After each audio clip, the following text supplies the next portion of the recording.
High pressure is losing its grip, and that means Atlantic lows are soon going to be crashing into Europe with plenty of rain, gusty winds, and an increase in sea agitation from Ireland and the UK all the way down to Portugal. But that's only the beginning of this long-awaited pattern change that I talked about in the last episode. So today I wanted to give you an update on what I'm expecting at least through the first half of next week and what may be coming after.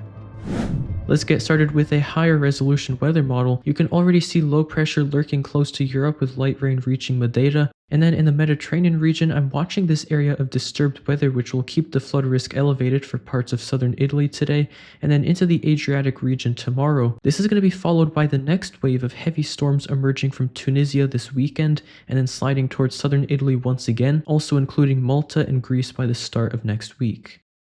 Northerly flow has continued for some parts of northern and eastern Europe recently, and I'm watching one last reinforcing shot of cold air right before Atlantic lows take over. As this air mass crosses over the Baltic Sea tomorrow, look out for this small area of low pressure rapidly developing by Friday afternoon and evening, with some locally strong winds and a corridor of heavy rain, especially for some coastal areas of Poland. And then as it moves inland over the weekend, we can expect more rain from this system, but really nothing too impactful.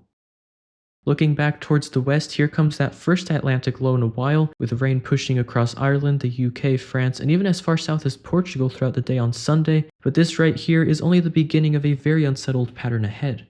Further bouts of rain should continue behind this low as it moves deeper into Europe, and then by the middle of the week, this is when we could see the next significant wave of rain moving across Ireland, the UK, and France, perhaps followed by an additional disturbance, and before you know it, we have this massive conglomeration of windy, wet, and overall messy weather hovering over an area that was just occupied by high pressure.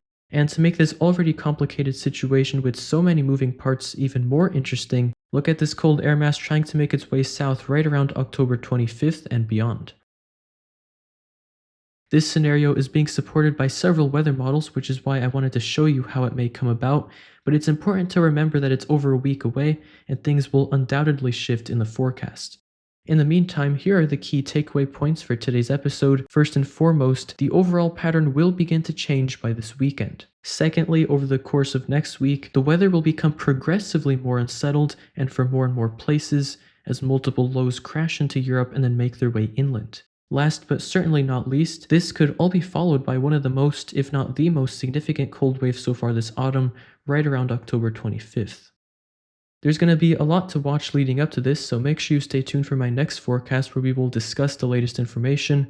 Also, if you'd like to submit your own weather-related photos and videos to be shown in one of my upcoming forecasts, you can join my Discord server by clicking the link in the description.